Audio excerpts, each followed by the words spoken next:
paz do Senhor, igreja. Amém. Glória a Deus.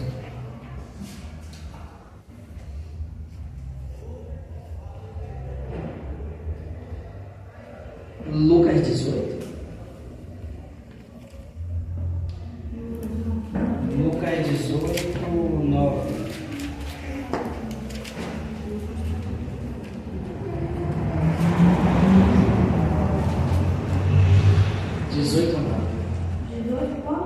Dezoito, 9. 9.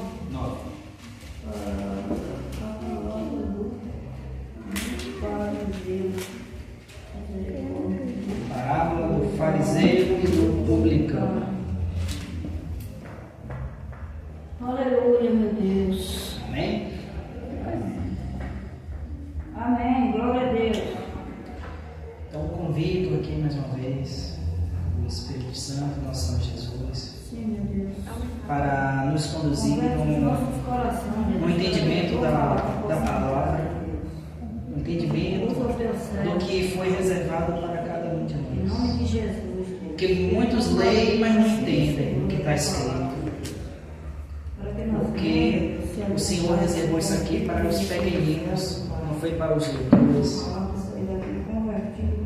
Então, que a gente venha pedir aqui a permissão para que a gente possa estar aprendendo, para que a gente possa estar compartilhando o que o Senhor nos reservou para o nosso crescimento espiritual.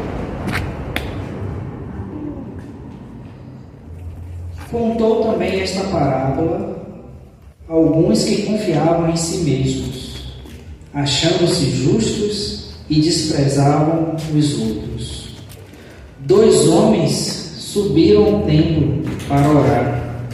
Um era fariseu e o outro publicano. O fariseu de pé orava consigo mesmo: ó Deus, graças a Deus te dou, porque não sou como este homem, ladrões, injustos, adúlteros, nem mesmo como este publicano. Jejuo 2 vezes por semana e dou o dízimo de tudo quanto ganho. Mas o publicano em pé e de longe nem mesmo levantava os olhos ao céu, mas lamentava-se profundamente, dizendo: ó Deus, tem misericórdia de mim, um pecador.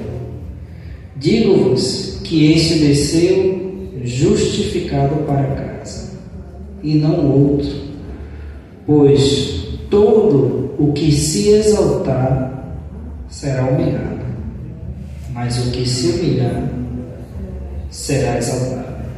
Amém? Glória a Deus. Então a palavra ela vem falar da oração. A oração que, segundo a Bíblia, é o que nos liga ao nosso Criador. Através da oração, a gente tem um contato, tem uma comunhão profunda. A gente comunica as nossas necessidades, as nossas petições, ainda que o nosso Senhor já conheça antes da gente pedir, mas é por meio da oração que a gente tem essa conexão com o nosso Senhor. Assim foi o próprio Jesus, enquanto esteve como homem, e que disse que sempre, após as jornadas, após as pregações, ele sempre se retirava para orar. E no seu momento de maior dificuldade, que antecedia ao Getsemane, ele foi lá também orar, porque sabia o que vinha. Então ele sempre estava em oração com o Pai, porque ele estava como homem. E como homem, assim como somos nós, que somos tentados a cada instante, tentado para que a gente venha se desviar para a direita ou para a esquerda, para que a gente venha sair um pouco do caminho. Assim também foi Jesus. Satanás não deixou de tentar ele. E sobretudo naquele momento que ele ia para a crucificação, Satanás tinha uma esperança, que quando viesse o tormento, a opressão, que Jesus, enquanto homem, falasse: não, não quero mais não. Eu não vou morrer por eles não, Pai. Porque a ida de Jesus foi uma ida voluntária. Deus olhou para a terra e procurou um justo para que pudesse dar o seu sangue e salvar toda a humanidade, e não achou nenhum. E para que a gente não viesse a ser perdido, porque era uma dívida impagável. Nossa dívida tinha que ser paga para a gente ser salvo. E não tinha um que pudesse derramar o seu sangue, porque estavam todos em pecado. Mas Jesus falou: me manda, Pai, que eu vou e dou minha vida por eles. Então Satanás tinha esperança, porque sabia que Jesus estava com um homem e que no momento da aflição ele pudesse voltar atrás. Não, não vou não. Passar por isso tudo não, a aflição é muita. Então por isso que ele estava sempre em oração, nos momentos bons. Quanto mais sabendo no momento mau que vinha pela frente, que era a crucificação. E diz que ele lá estava orando, pediu a ajuda de 2 discípulos para orar por ele. E diz que aqueles 2 estavam dormindo, porque estavam muito cansados. E muitas vezes nós deixamos de orar porque estamos cansados. Sem falar quando oramos errado. Então eu quero parar essa passagem, que ela me chama a atenção. Pois a oração é algo que deve estar sempre em nossas vidas. Então eu queria destacar aqui essa relação que se faz entre o fariseu e o publicano. Diz que o fariseu, ele orava em voz alta para todos escutarem.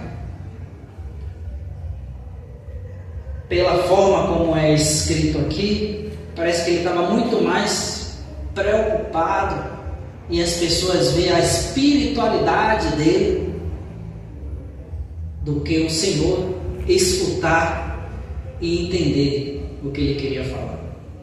Parece que ele estava muito mais orando para os outros verem do que para se conectar com o nosso Senhor.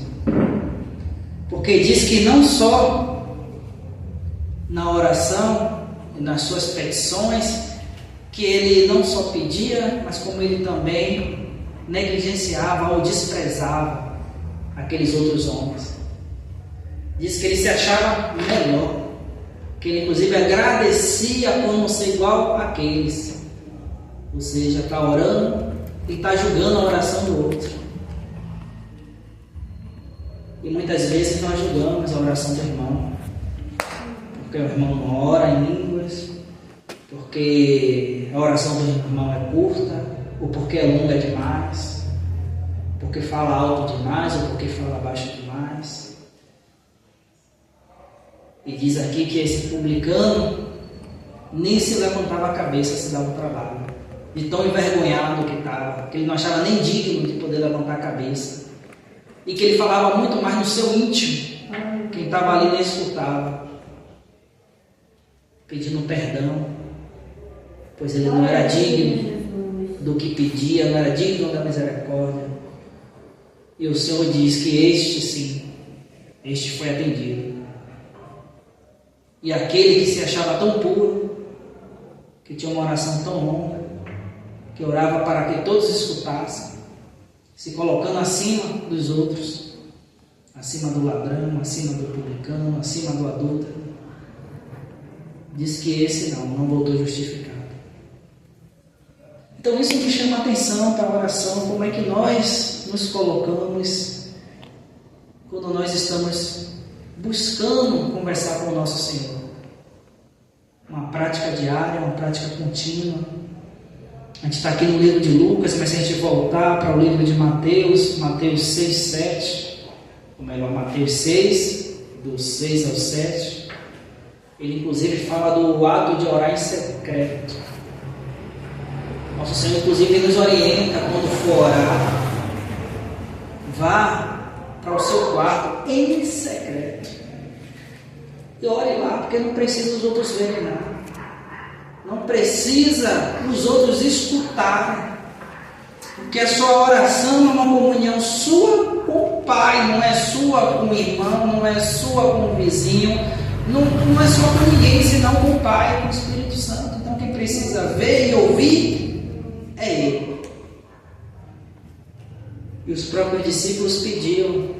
Ele via Jesus sempre indo, sempre após um dia de tarefa, um dia exaustivo, que eram muitas caminhadas para ir de uma cidade para outra. Jesus, ao chegar, não descansava, ao chegar exatamente, pregar.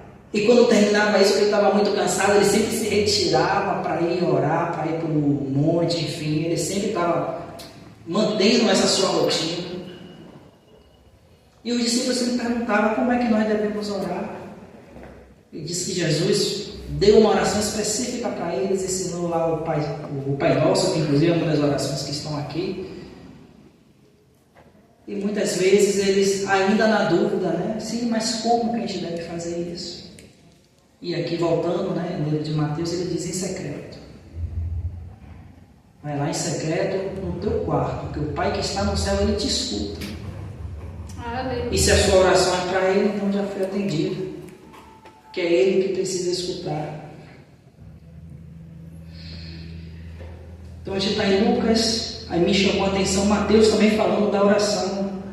Tiago também fala da oração. Em Tiago fala, Tiago 5,16, orai um pelo outro. Então orar em secreto. E não só orar em secreto, mas como também orar um pelo outro. Ou seja, uma ordenança do Senhor, que nós venhamos a viver em comunhão. O que é comunhão? É isso aqui. Por quê? Nós poderíamos estar em casa escutando isso. Botar lá no YouTube, pronto, pregação que não falta. Pastores, homens de Deus. E poderia ficar os 7 dias em casa, mas onde é que está a comunhão? Então eu estaria ouvindo a palavra, estaria, o que é algo bom. Mas a comunhão nós não estaremos tendo com o irmão. Seria uma oração e uma fé individualista. Onde é eu, a palavra, o meu Senhor e ninguém mais. Vou orar para quem eu quiser, mas eu não convivo com ninguém, não sei o que é que o irmão Luiz está passando, se é uma batalha ou não, se é a irmã, se o pastor, não sei quem é que foi, quem é que não foi para a igreja, quem é que teve dificuldade de ir, não sei de nada, porque minha vida é uma vida individualista. É uma carreira individual de crescimento e de salvação. O Senhor não quer isso. O Senhor nos fez enquanto uma comunidade.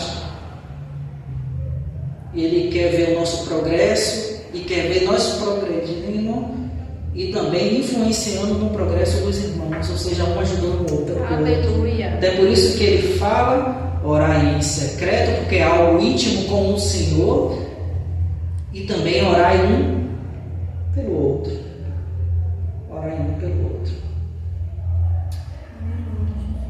Porque quando se fala orar um pelo outro, então pressupõe que minimamente eu sei de um pouco, talvez não saiba profundamente, mas sei um pouco do irmão. Ele comentou aqui que estava com a dificuldade, estava com a batalha. Eu posso não saber o detalhe, mas na minha oração eu peço, olha, eu não sei qual é a batalha do irmão, mas ele comentou que ele está com dificuldade, que ele está precisando, então abençoa ele também, ajuda ele também, porque eu sei a dificuldade que é. Se nós não estivermos vivendo em comunhão, a gente não vai saber disso. E vai ser aquela oração bem individualista. Ah, mas eu peço para o meu pai, pela minha mãe. Sim, até os ímpios pedem pelo pai, pela mãe, pelo irmão, pelo filho, até os ímpios. Ou não? Individualista não é no sentido que eu peço só para mim, não. Peço só para mim, pelos meus, pelo que me interessa. Isso é individualismo. E até os ímpios fazem isso. Então, orar um pelo outro. E isso me faz lembrar, sobretudo dos nossos pastores, que sempre que a gente está precisando, a gente vai lá pedir uma oração. Pastor, ora por mim. Pastor, vai lá fazer uma campanha. Aí eu pergunto, e quem ora pelo pastor? Aí o pastor vai lá curar, vai lá expulsar demônio. Sim, e quem faz isso pelo pastor? Quando o pastor está doente, alguém vai lá orar para curar o pastor? Orar um pelo outro. Aí me lembra lá um homem de fé, Eliseu, que sucedeu Elias. E diz que Eliseu recebeu a porção dobrada do que Elias tinha de espírito. Ou seja, ele foi muito maior do que o próprio Elias, que foi considerado o maior dos profetas. Ele ressuscitou mortos, curou, abriu o ventre de mulheres que eram estéreis, já na idade avançada, vieram ter filhos. E no final das contas, Eliseu fica doente e morre. Ele curou os outros da doença, mas não foi capaz de se curar. Que mistério, né? Ou seja, a mão dele servia para curar os outros, mas não servia para se curar. Talvez estivesse faltando alguém ali para orar pelo profeta. A gente vai lá e pede ao profeta para curar, para ressuscitar o filho que morreu, mas não tem ninguém lá para fazer pelo profeta, que também é um homem, que também tem necessidades. E quando a gente olha pela palavra, orar um pelo outro. Então eu acredito que a Bíblia é um livro de mistérios. É um livro de mistérios. Mas aquilo que a gente precisa para a nossa salvação não é bem claro. Mas muitas outras coisas a gente não sabe porquê, mas a gente fica com algumas interrogações. Por que o Senhor instituiu isso de orar um pelo outro? Não sei, talvez quando a gente chegar lá ele venha dizer o porquê. E muitas coisas nosso Senhor não fez questão realmente de dizer não. Quando chegar o momento certo você vai saber. Quando chegar o momento certo você vai saber. Ou não lembram lá dos discípulos perguntando: Senhor, quando será o tempo que as coisas serão restauradas? Ele: isso não compete a ti saber, somente ao Pai. O Jesus, quando está voltando, melhor, né, ele já foi levado, volta, né, para ter aquele último encontro lá com os seus discípulos, e ele vai falar da morte de Pedro, como é que seria. Enquanto moço ele andava pomado, fazia tudo o que queria, mas que depois de velho será diferente. Ele vai ser levado para um lugar que ele não gostaria de ir, né? Ele vai ser arrumado, enfim, por outras pessoas, não é ele mesmo que vai ser arrumado. Vocês falam da vida que ele realmente iria ter depois, que a gente sabe, né? Que ele vai ser preso e ficar sendo levado para uma prisão, para outra. E ele vai e pergunta a Pedro: sim, e o que será desse outro? Esse outro era o discípulo amado que veio andando atrás dele. Jesus vinha conversando com Pedro, e atrás vem o discípulo amado. Aí Pedro fala: sim, eu estou sabendo como é que vai ser a minha vida então depois, né? Como é que eu vou te honrar, eu estou sabendo como eu vou glorificar o Senhor. Mas e o que será desse? Porque se comigo vai ser assim, e esse que é considerado o discípulo amado? O Senhor olha para ele e fala: Pedro, e se eu quiser que ele fique até que eu volte? O que te interessa isso? Glória. Aí surge uma dúvida, e o pessoal começa a falar: então esse discípulo não morreu? Porque se Jesus falou isso, então pode ser que ele ainda esteja vivo, que ele não morreu. Só que Jesus não disse isso. Jesus disse para Pedro assim: se eu quiser que ele fique vivo. Mas ou seja, deixa algumas interrogações. Ou seja, algumas coisas não dá para a gente entender neste momento. Mas a gente precisa saber que é a vontade do Senhor e fazer mesmo sem entender. Então eu não sei por que ele pede orar um pelo outro, mas se ele manda fazer mesmo sem entender, eu vou orar um pelo outro.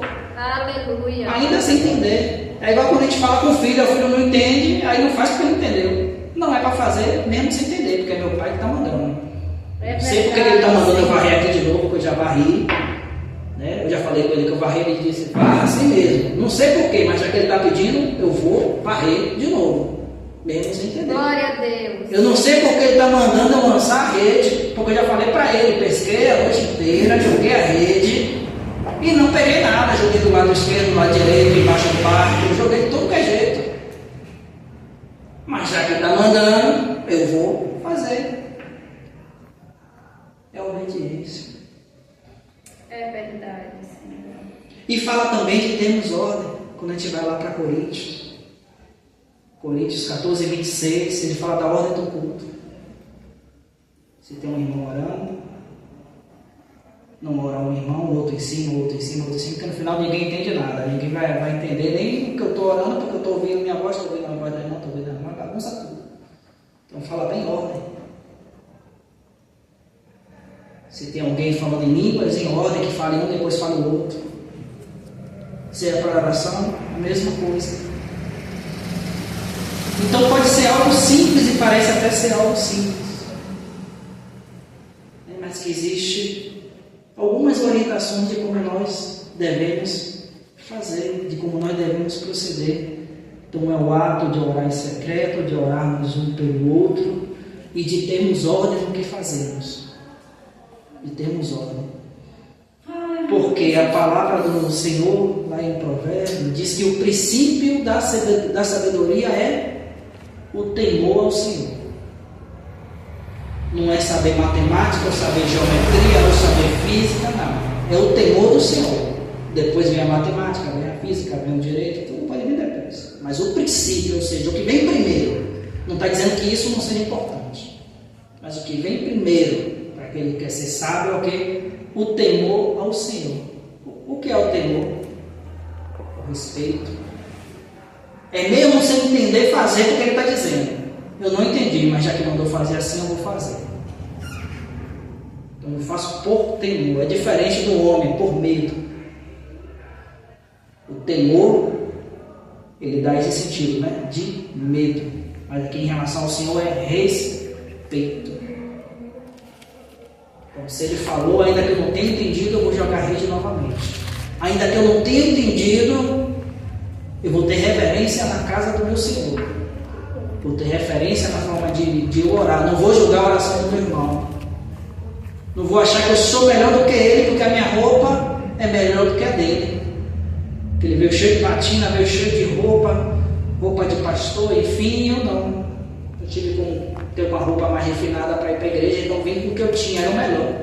Talvez a calça que eu tenho desbotada, já gasta, seja o melhor que eu tenho em casa. A vista do irmão talvez seja o pior. Olha, então aqui veio, não teve nem cuidado de botar uma roupa decente para mim. É o melhor que ele tinha. E era exatamente o que esse fariseu estava fazendo, estava julgando. Né? Estava muito preocupado em ser visto e julgar aquilo do que ele estava vendo, do que ter uma comunhão santa com o nosso Senhor. Então isso me chama a atenção, para que a gente venha tratar as coisas do nosso Senhor, seguindo o zelo, o respeito, a ordem, porque o nosso Deus, Ele é santo. E Ele não fica no meio de bagunça, como não fica no meio do pecado. Quando a gente está falando lá do Deus Pai, me recorda lá a Arca da Aliança, que simbolizava o Deus Pai, caminhando lá com o teu povo. Em uma determinada época, essa Arca da Aliança, ela sai do meio do povo.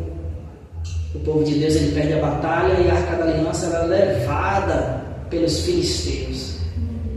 E eles colocam ela lá dentro do templo dos deuses deles. Falou que no mesmo dia que botou a arca lá, vai passar a primeira noite.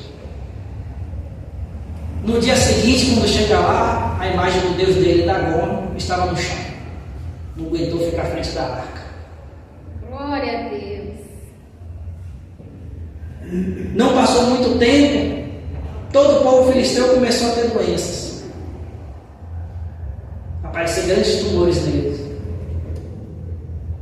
Não podia a arca do Senhor, a coisa santa, estar no meio de algo errado. De algo que não tinha o mínimo respeito, o mínimo temor. Agora olhe para outro ímpio. Olha para Nabucodonosor.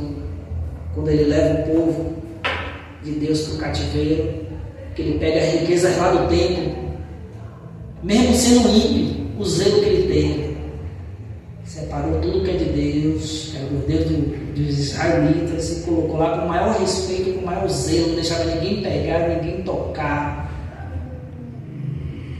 E o próprio Deus usou ele para disciplinar o povo de Israel. E o quanto ele cresceu, mesmo sem saber, mas porque Deus o usava. E depois vem o teu filho, Belsazar, e diz que ele vai lá e manda pegar as coisas de Deus do templo, as consagradas, taças, e começa a brindar lá, beber lá com o pessoal, fazer a maior festa lá, sem respeito nenhum com aquilo que era consagrado ao Senhor. E diz que de uma mesma hora a mão entra lá e começa a escrever na parede lá, decretando o filho do teu rei.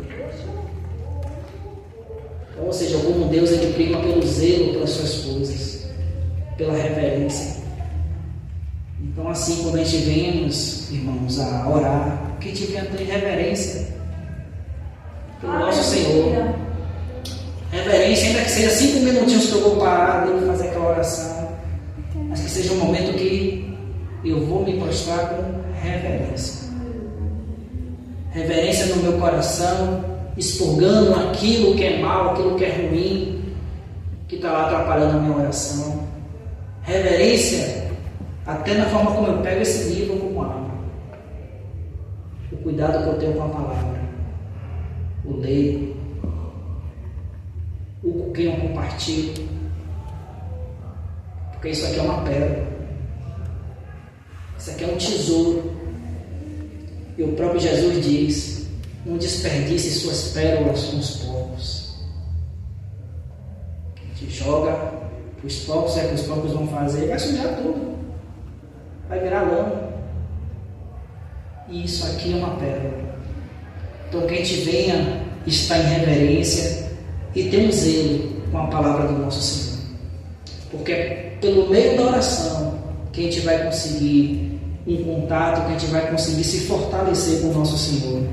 Porque Ele já sabe de tudo que nós precisamos, isso é verdade, antes de nós pedirmos. Mas Ele gosta de ter uma comunhão, é como um pai e um filho. Eu sei que meu filho precisa de roupa, eu sei que meu filho precisa de alimento. Mas eu gosto que meu filho venha falar comigo o que é que ele está precisando, o que ele quer, mesmo sabendo, eu gosto. E o nosso Senhor, Ele quer isso. É por isso que Ele instituiu a oração, porque senão Ele falava: não, Senhor, eu sei de tudo. No dia que eu quiser, eu te dou. Não precisa orar para Ele tempo. Não, mas Ele quer. Porque Ele se coloca como um pai. Se fosse como um patrão, não precisaria disso. Mas no momento que Ele nos adotou enquanto filhos, porque o Filho é Jesus Cristo, Deus Filho. Mas por meio de Jesus a gente foi adotado também enquanto filho e ganhamos o direito de sermos chamados filhos. Então eu olho para a palavra aqui e fico maravilhado com o amor que o Senhor Ele tem conosco. E fico me vigiando. É verdade. Porque muitas vezes a gente pensa que é alguém de fora que está criticando, e muitas vezes a crítica é daquele que é mais religioso, que é mais espiritual. Não lembra lá da oração de Ana? Ana vai lá orar. Na época, o sacerdote era Eli. E ela está orando porque ela quer ter um filho. E ela não podia porque era estéril. E diz que ela estava na casa do Senhor orando. E o próprio profeta Eli fala: tu está embriagada. Como é que tu vem uma hora dessa já embriagada aqui para a casa do Senhor? E ela lá orando, e diz que na oração dela era praticamente só choro que saía. Então ele não sabia nem o que ela estava pedindo, não estava pedindo roupa, se era filho. Não, era praticamente um choro. Ela falava: não, Senhor, eu estou profundamente aqui desaguando o meu coração para o Senhor. Só isso. Só que eu não consigo nem falar. De tão emocionada, de tão tocada que ela estava. E ali, que devia estar ali para incentivar ela, para abençoar ela, para dizer: numa hora dessa da manhã, você já aqui embriagada. E ela diz: não, eu estou aqui derramando o meu coração ao Senhor. E quando a gente está derramando o nosso coração para o Senhor, é tamanha o quebrantamento e a reverência que ela tinha, que ela nem conseguia falar. Era praticamente gemidos. E o Espírito Santo que falava com o Senhor. Porque o Senhor entendeu exatamente o que ela queria era ter um filho. Ela pedia só um. E o Senhor veio exatamente atender, dar a Samuel. E Samuel veio ser o profeta, né, que nós conhecemos. E diz que o Senhor não só deu um filho a ela, não, deu 3. Porque quando a nossa oração é verdadeira e quando nossas intenções elas são verdadeiras, quando é para honrar o nosso Senhor, Ele dá muito mais do que o que nós pedimos. E ela estava pedindo apenas por meio da sua oração, apenas um filho. e que ela diz que esse filho seria dedicado para a casa do Senhor, para servir por todos os dias da vida dele. Ou seja, ela só iria ter o trabalho de ter o filho, fazer o parto, ficar ali até ele estar um pouquinho maior e depois vai colocar onde? No templo, na casa do Senhor. E diz que foi exatamente isso que ela fez. Ou seja, Samuel não vivia em casa toda a sua criancice, não. Ela foi praticamente doado e ficou lá com o profeta ali. Ficava lá ajudando, cuidando e aprendendo no templo. E uma vez no ano, Ana viajava até o templo para levar roupa para ele. Então, ou seja, ela queria apenas um filho para dedicar ao Senhor. Então, quando a gente quer algo que realmente é para honrar ao Senhor, que a gente venha fazer como Ana fez por meio da oração. Ela foi lá com o coração quebrantado. Ela foi lá e derramou o seu coração em respeito. Não conseguia nem falar, mas o Senhor entendia aquilo que poderia ser apenas uma voz, um gemido de choro, o que é que ela queria. E o Senhor ouvia que era muito mais do que para ela, mas sim para honrar o Senhor. Porque muitas vezes a oração que a gente faz, muitas vezes é uma petição muito mais para honrar a nós mesmos.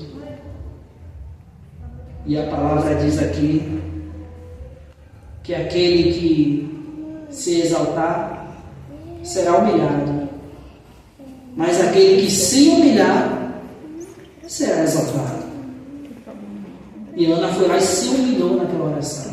Inclusive foi confundida como se estivesse embriagada. E o que ela queria, na verdade, era honrar o nome do Senhor. Era um filho para servir muito mais ao Senhor do que a ela.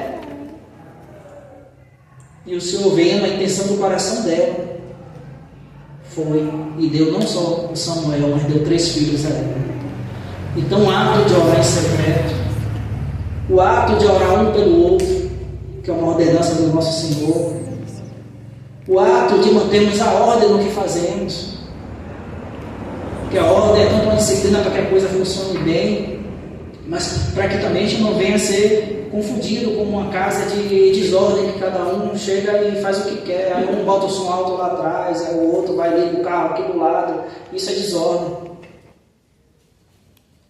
E quando o Senhor fala em ordem, é para que todo mundo entenda, porque se for feito em ordem, todo mundo vai entender o que está acontecendo.